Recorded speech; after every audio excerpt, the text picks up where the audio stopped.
আসসালামু আলাইকুম। আজকে 24 অক্টোবর 2025 শুক্রবার। আজকে প্রাথমিক শিক্ষা অধিদপ্তরে উচ্চমান সহকারী কাম হিসাবরক্ষক পদে 70 মার্কের পরীক্ষা অনুষ্ঠিত হয়েছে, যেটার সময় ছিল 90 মিনিট। আমরা এখন সেটার সমাধান নিয়ে আলোচনা করব।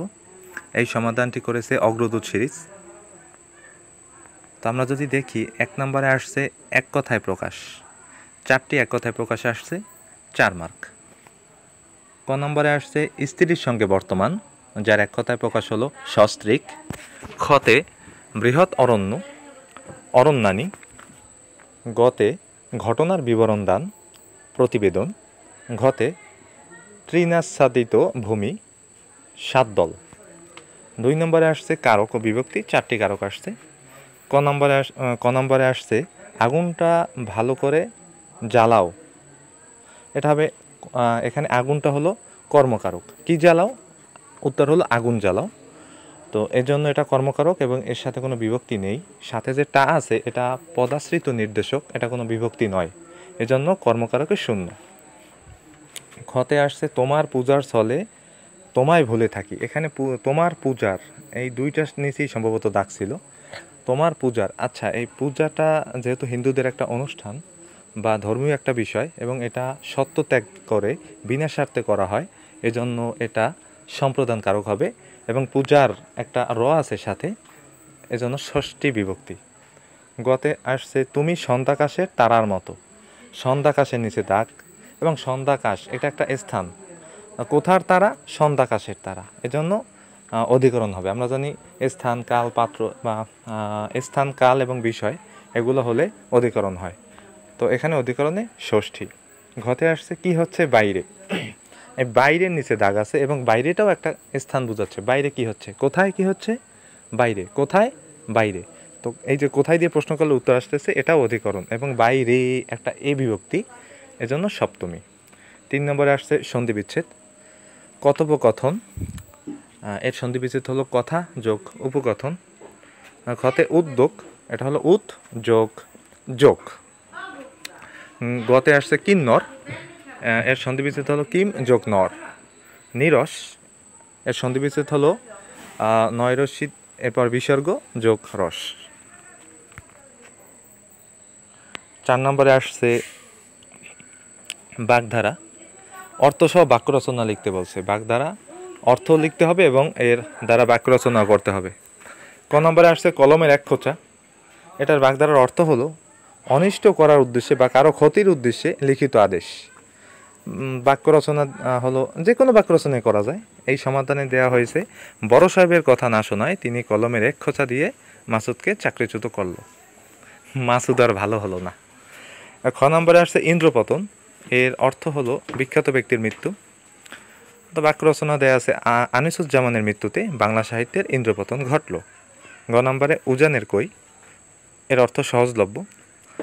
রহমান সাহেব গরিব হলেও উজানের কই নয়। এরপরে 5 নম্বরে জুলাই গণঅভ্যুত্থান সম্পর্কে 5টি অর্থপূর্ণ বাক্য লিখতে বলা হয়েছে। এখানে এটা আছে, এটা আর পড়তেছি না, এটা আপনারা স্ক্রিনশট নিয়ে রাখতে পারেন।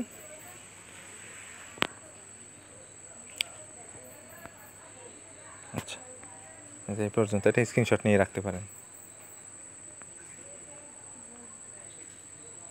বাকিটুকু এই।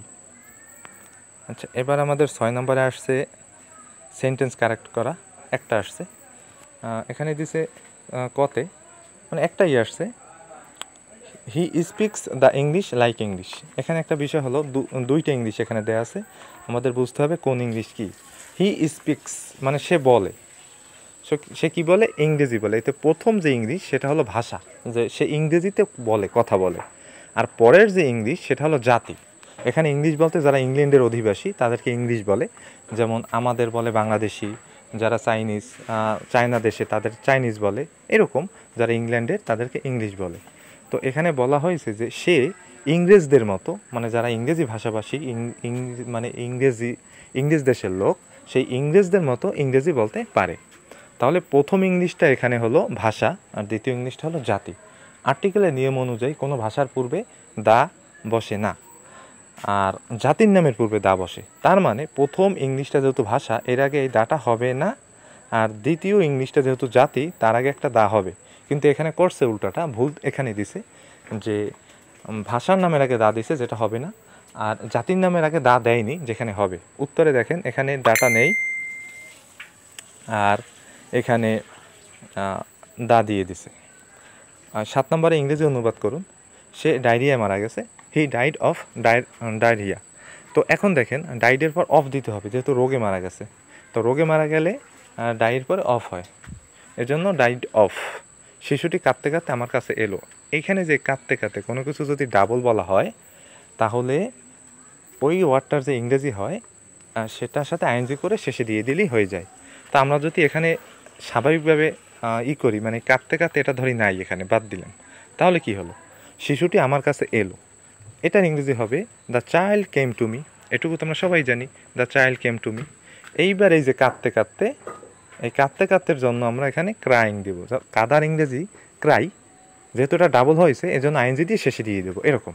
তা আমি যদি এরকম বলি যে সে হাসতে হাসতে চলে গেল, আমি বলতে পারি হি ওয়েন্ট অ্যাওয়ে, মানে সে চলে গেল লাফিং, হাসতে হাসতে। এবার 8 নম্বরে আসছে what is the meaning of acknowledge. এটা শব্দার্থ আসছে, অ্যাকনলেজ অর্থ স্বীকার করা। 9-এ আসছে what is the meaning of green banking, এর অর্থ হলো পরিবেশ বান্ধব ব্যাংকিং।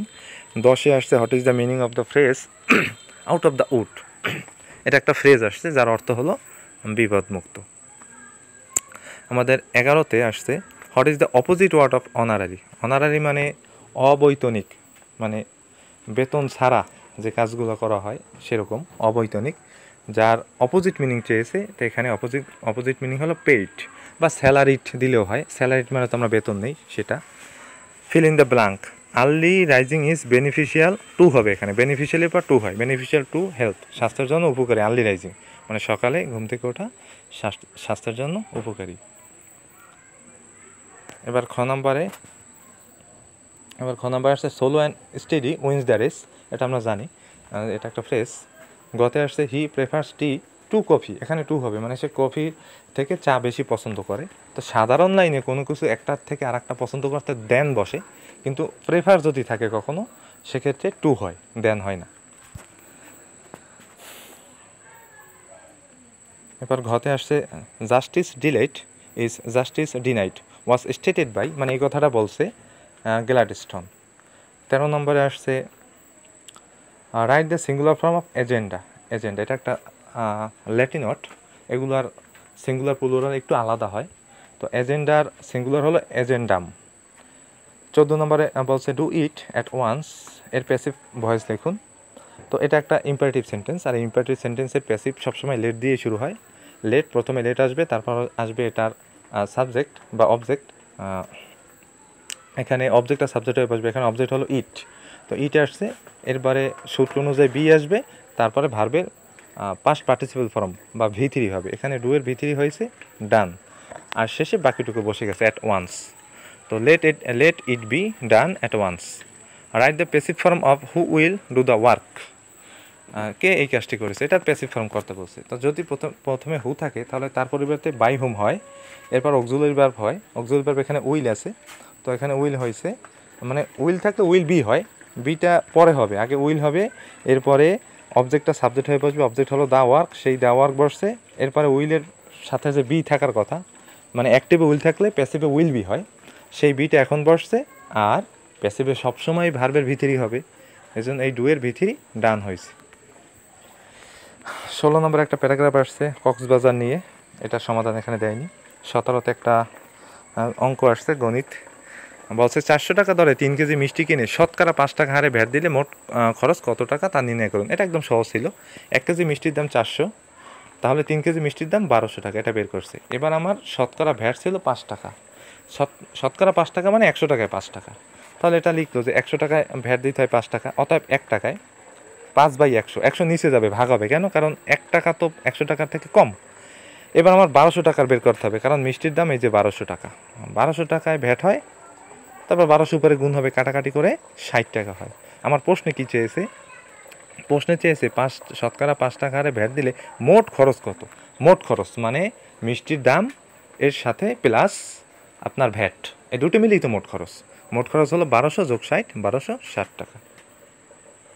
আমরা যদি এবার 18 নম্বর অঙ্ক দেখি। 18 নম্বর অঙ্কে বলছে 1 ডজন কলা 120 টাকায় ক্রয় করে হালি কত টাকায় বিক্রয় করলে 10% লাভ হবে তা নির্ণয় করুন। এখন আমরা দেখতেছি 120 টাকা ক্রয় মূল্য, তো এটা যেহেতু ক্রয় মূল্য তো সরাসরি এটার উপর 10% দিলেই কিন্তু উত্তরটা হয়ে যাচ্ছে, কিন্তু না, অনেকে এটা করবে, সেজন্য বললাম আপনার 120 টাকা কিন্তু 1 ডজনের দাম, এইটা একটু খেয়াল রাখতে হবে। আসলে ঘরে বসে সমাধান আর পরীক্ষার হলে সমাধান আকাশ পাতাল ব্যবধান। এখন আমরা দেখতেছি বুঝতেছি যে এখানে 1 ডজন বলছে আর বিক্রি করার কথা বলছে 1 হালি, কিন্তু পরীক্ষার হলে আসলে এই অনেক সময় এটা চোখে মানে পড়ে না বা এড়িয়ে যায়, তখন ভুলটা হয়। তো আমরা এখন কি করব, যেহেতু আমার 1 হালির বিক্রয় মূল্য চেয়েছে, তো আমরা 1 ডজন যে ক্রয় মূল্য ওটা থেকে আমরা 1 হালির ক্রয় মূল্য আগে বের করে নিব। যে এই যে 12টি, আমরা জানি 1 হালি সমান 4টি, এটা তো জানি। 12টি কলার ক্রয় মূল্য 120 টাকা, অর্থাৎ 4টি কলার ক্রয় মূল্য 3 ভাগের 1 ভাগ হবে 40 টাকা। এই 40 টাকা যেহেতু 1 হালির ক্রয় মূল্য, তো এটার উপর আমরা 10% অ্যাপ্লাই করলেই আমরা মূলত কি পেয়ে যাব, 10% লাভে বিক্রয় মূল্যটা পেয়ে যাব। তো এখন সেটাই বলছে যে 10% লাভে ক্রয় মূল্য 100 টাকা হলে বিক্রয় মূল্য 110। তো ক্রয় মূল্য 100 হলে বিক্রয় মূল্য 110, ক্রয় মূল্য 1 হলে বিক্রয় মূল্য এত, আর ক্রয় মূল্য কত এখানে 40। এখানে কিন্তু ক্রয় মূল্য 40 হবে, অবশ্যই সেটা অন্য পেজে চলে গেছে। এই যে এই ক্রয় মূল্য 40 টাকা হলে বিক্রয় মূল্য হবে 44 টাকা, এটা হলো আমার উত্তর। 19 নম্বরে একটা অনেক বড় আসছে আর কি, বীজগণিতের অঙ্ক। এখানে আলাদা বোঝার তেমন কিছু নেই, সূত্র প্রয়োগ করতে হবে, সূত্র পারলে সে অঙ্ক পারবে, যে সূত্র পারবে না এখানে আসলে শর্টকাট বা অন্য কিছুই নেই, যেহেতু এটা আপনার সূত্রের উপর নির্ভর করে বীজগণিত। তো বলছে a plus b plus c equal to 2 এবং a b plus bc plus ac equal to 1 হলে a plus B whole square plus b plus সির whole square plus c plus এর হোল স্কোয়ারের মান নির্ণয় করুন।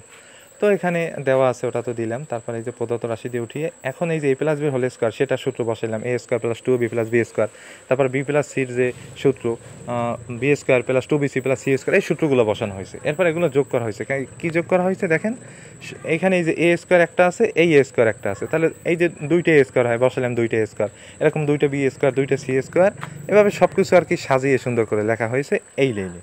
পরের লাইনে কী করছে, এই যে এই তিনটে থেকে 2 কমন নিছে, এই তিনটে থেকে 2 কমন নিছে, এই 2 কমন নিলে থাকে a square plus B square plus C square, আর এই তিনটে থেকেও 2 কমন নিছে, তাহলে থাকে এইটা 2 into a b plus bc plus c a. আমরা যদি এর পরের লাইন দেখি, এর পরের লাইন এই যে ভিতরের টুকু শুধু সূত্র করা হয়েছে, আমি আবার দেখি একটু মার্ক করে বলি, এই যে ভিতরের যে এইটুকু সূত্র করা হয়েছে, বাকিগুলো কিন্তু যেরকম আছে সেরকম বসানো। যেমন দেখেন এই যে এটার এই যে 2, এইখানে 2 আছে, তারপর ওটা সূত্র কি a square plus B square plus c স্কোয়ারের সূত্র হলো a plus b plus c এর whole square minus 2 into a b plus bc plus c a, এই হলো সূত্রটা। আর এখানের যে এই 2 a b plus bc plus c a আছে সেটা কিন্তু এখানে এই যে দিয়ে দিছে, বসিয়ে দিয়েছে ওরকম, মানে ওখানে কিছু চেঞ্জ হয়নি। এরপরে আমার মান বসানো হয়েছে। আমরা যে জানি যে প্লাস বি প্লাস সির মানে যে 2 দেওয়া, তাই এখানে যে 2 স্কোয়ার আর 2 এর স্কোয়ার মাইনাস এই 2 আর এইটার মান 1 দেওয়া, এই যে 1, আর এই প্লাস এই আর এই 2 ইন্টু আর এইটার মান 1, এই যে 1। এবার তো ক্যালকুলেশন করে আমার উত্তর আসছে 6। এবার 20 নম্বর অঙ্কে কী বলছে, একটি বৃত্তের পরিধি ও ক্ষেত্রফল যথাক্রমে 132 সেন্টিমিটার ও 1386 বর্গ সেন্টিমিটার হলে বৃত্তটির বৃহত্তম জ্যার দৈর্ঘ্য নির্ণয় করুন। বৃহত্তম জ্যা চেয়েছে। বৃহত্তম জ্যা কি? আমরা জানি বৃত্তের বৃহত্তম জ্যা হলো ব্যাস, মানে ব্যাসার্ধ ডাবল। আমরা তো এই অঙ্ক যখন করি বৃত্ত নিয়ে, ব্যাস হোক আর ব্যাসার্ধ হোক, আমরা আর নিয়ে করি, আর মানে রেডিয়াস বা ব্যাসার্ধ, ওটা ডাবল করলে ব্যাস পাবো, আর সেই ব্যাসই হলো বৃহত্তম জ্যা। তো এখন কি বলছে দেখেন, মনে করে বৃত্তটির ব্যাসার্ধ আর, তাহলে পরিধি হবে 2 পাই আর এবং ক্ষেত্রফল হবে পাই আর স্কোয়ার। এখন প্রশ্ন মতে আমাদের পরিধি 132 দেওয়া আছে, তো 2 পাই আর সমান 132, এটা হলো 1 নম্বর সমীকরণ, এবং পাই আর স্কোয়ার ইকুয়াল টু 1386, এটা হলো 2 নং সমীকরণ। এবার 2 থেকে 1 আমরা ভাগ দিছি, যদি ভাগ দিই দেখেন 2 নং সমীকরণ উপরে ভাগ 1 নং, এখানে কিন্তু এই যে ভাগে কাটাকাটি যায়, উপরে পাই নিচে পাই কাটাকাটি যায়, আর উপরে আর 2টা নিচে আর 1টা। তো এরকম যদি আর কাটাকাটি করি তাহলে কি থাকে, উপরে থাকে শুধু আর নিচে থাকে 2। এই যে উপরে থাকে আর নিচে থাকে 2, আর আর আপনার এই পাশে উপরে 1386কে নিচের 132 দিয়ে ভাগ করলে, কাটাকাটি করলে উপরে 21 থাকে আর নিচে 2 থাকে। এবার যদি আমরা আড়াআড়ি গুণ করি তাহলে আড়াআড়ি গুণ বা আড়াআড়ি গুণ করা লাগে না, এখানে নিচের টু আর নিচের টু কেটে দেওয়া যায়, তাহলে আর ইকুয়াল টু 21। আর হলো ব্যাসার্ধ, আমার কাছে চেয়েছে বৃহত্তম জ্যা মানে ব্যাস, তাহলে ব্যাস হবে এই আরের মানে 21-এর ডাবল 42 সেন্টিমিটার, এটাই উত্তর। এরপর কিছু শর্ট প্রশ্ন আসছে থেকে আপনার সাধারণ জ্ঞান থেকে, যেমন ক নম্বর বলছে ব্রিটেনের কোন জার্নালে নোবেল বিজয়ী ডক্টর মোহাম্মদ ইউনুসকে ন্যাশনাল বিল্ডার বলা হয়েছে? সেটা হলো বিজ্ঞান বিষয়ক সাময়িকী নেচার। খতে বলছে 2025-26 অর্থ বছরে সর্বোচ্চ বরাদ্দ দেওয়া হয় কোন খাতে? উত্তর হলো পরিবহন ও যোগাযোগ খাত। গ ইংরেজ ইস্ট ইন্ডিয়া কোম্পানি কখন বাংলা বিহার ও উড়িষ্যার দেওয়ানি লাভ করে? উত্তর হলো 1765 সালে। জুলাই বিপ্লবের প্রথম শহীদকে? আবু সাইদ। এটা তো অনেক পরীক্ষা আসতেছে। RDA এর পূর্ণরূপ কি? Rural development academy. জন্ম মৃত্যু নিবন্ধন আইন সংসদে কত সালে পাশ করা হয়? উত্তর 2004 সালে। প্রফেসর ডক্টর মোহাম্মদ ইউনুস কত সালে নোবেল পুরস্কার লাভ করেন? 2006 সালে। নেপ কোন মন্ত্রণালয়ের অধীনে? নেপ হলো প্রাথমিক ও গণশিক্ষা মন্ত্রণালয়ের অধীনে। নেপের পূর্ণরূপ হলো National Academy of Primary Education. Great Barrier Reef কোথায় অবস্থিত? উত্তর হলো প্রশান্ত মহাসাগরে। আবার অস্ট্রেলিয়া বললেও হয়, অস্ট্রেলিয়া মহাদেশ বা অস্ট্রেলিয়া যে দেশ তার মানে পাশেই অবস্থিত। ওতে আসছে when is the next US presidential election? 2028 সালে। আমরা জানি আমেরিকার নির্বাচন 4 বছর পর পর হয়। 24 সালে হয়েছে, তারপর একটা হবে 28, তারপর একটা হবে 32-এ।